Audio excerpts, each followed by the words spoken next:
بسم اللہ الرحمن الرحیم۔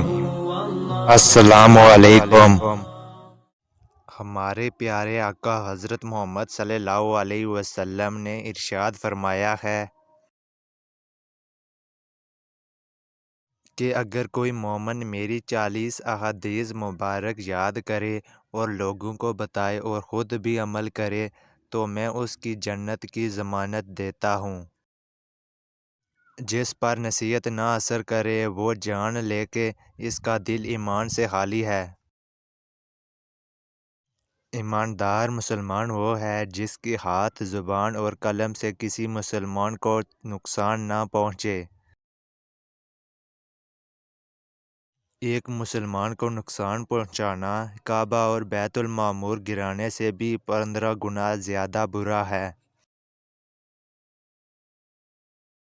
جو نیک لڑکا والدین کی طرف رحمت کی نظر سے دیکھتا ہے اس کو اللہ تعالیٰ ہر نظر کے گوش ایک حج کا ثواب عطا کرتا ہے۔ صحابہ کرام نے عرض کی اگرچہ 100 بار دیکھے، فرمایا ہاں، اللہ بڑی قدرت والا ہے۔ مومن گناہ کو مثل پہاڑ جانتا ہے مگر منافق ایسے جیسے مکھی اڑا دی۔ 3 دعائیں ضرور قبول ہوتی ہیں: باپ کی دعا اولاد کے لیے، مسافر کی دعا ہر شخص کے لیے، اور مظلوم کی دعا ظالم کے لیے۔ سود کا 1 درہم خدا کے نزدیک زنا سے 36 گنا بدتر ہے۔ جو شخص طلب حلال میں تھک کر شام کرے، صبح وہ اس حال میں اٹھے گا کہ اس کے ذمہ کوئی گناہ نہ ہوگا۔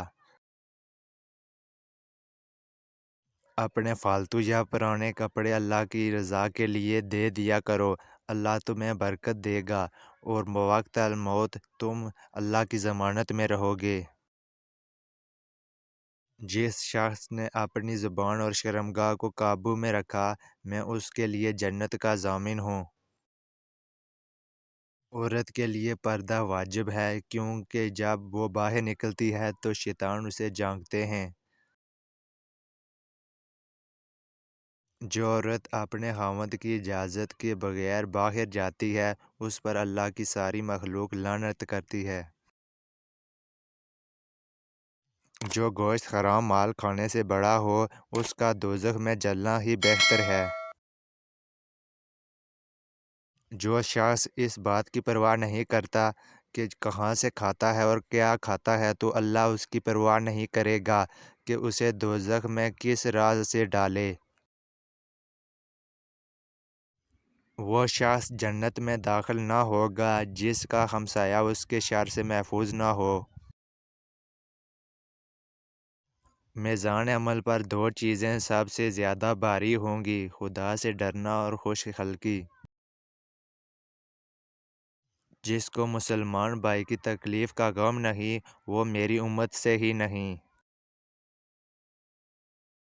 کوئی صدقہ زبانی صدقہ سے بہتر نہیں۔ زبانی صدقہ یہ ہے کہ تو کسی کی نیک سفارش کرے یا اذیت ہٹا دے۔ اگر میں حکم دیتا کہ سوائے خدا کے کسی کو سجدہ کیا جائے تو میں حکم دیتا کہ بیوی خاوند کو سجدہ کرے۔ آگ خشک گھاس کو اتنی جلدی نہیں جلاتی جتنی جلدی غیبت انسان کی نیکیوں کو مٹا دیتی ہے۔ قرابت داروں سے نیکی کرنا عمر دراز اور رزق وسیع کرتا ہے۔ وہ شخص ملعون ہے جس نے کسی ایماندار کو دکھ یا نقصان پہنچایا ہو۔ سب سے اچھا خزانہ نیک اور دیانتدار بیوی ہے۔ دنیا کی محبت ہر برائی کی جڑ ہے۔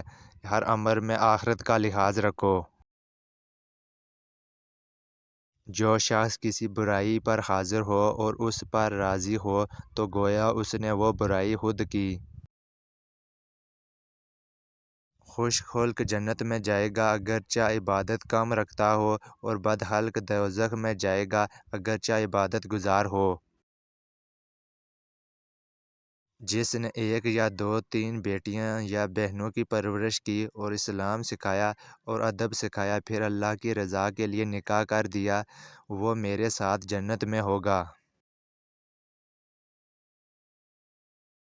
جنت تمہاری ماں کے قدموں کے نیچے ہے، اور تمہارا باپ جنت کے درمیانی دروازوں میں سے ایک دروازہ ہے۔ جو شخص اپنے اہل و عیال کو حلال رزق کھلائے، وہ ایسا ہے کہ گویا اللہ کی راہ میں جہاد کرتا ہے۔ جنت کی کنجی مساکین کی محبت اور ان کی مدد ہے۔ قرآن مجید پڑھا کرو، یہ قیامت کے دن شفاعت کرے گا۔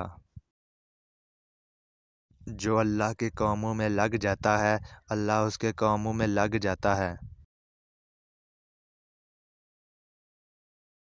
اگر کسی انسان میں 99 برائیاں ہوں اور ایک اچھائی ہو تو اس کی برائیوں کو نہیں بلکہ اس کی ایک اچھائی کو بیان کرو۔ جب اللہ تعالیٰ اپنے کسی بندے کے ساتھ خیر اور بھلائی کا ارادہ کرتا ہے تو اسے دنیا ہی میں جلد سزا دے دیتا ہے، اور جب اپنے کسی بندے کو سزا دینے کا ارادہ کرتا ہے تو اس کے گناہوں کی سزا روک کے رکھتا ہے یہاں تک کہ قیامت کے دن اسے پوری پوری سزا دیتا ہے۔ والدین سے نیک سلوک کرنا نماز، روزہ، حج، عمرہ اور جہاد فی سبیل اللہ سے افضل ہے۔ جس نے صبح کی ایسی حالت میں کہ ماں باپ اس پر راضی رہے، اس کے لیے جنت کے 2 دروازے کھلے ہیں، اور جس نے صبح کی ایسی حالت میں کہ ماں باپ اس پر ناراض رہے، اس کے لیے دوزخ کے 2 دروازے کھلے ہیں۔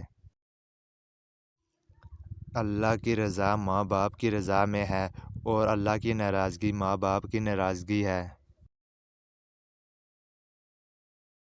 فرزندان نافرمان اور قرابت کو توڑنے والا جنت کی خوشبو بھی نہ پائے گا۔ 2 چیزیں مغفرت کا موجب بنیں گی: اللہ کے لیے کھانا کھلانا اور ہر شخص کو پہلے سلام کرنا۔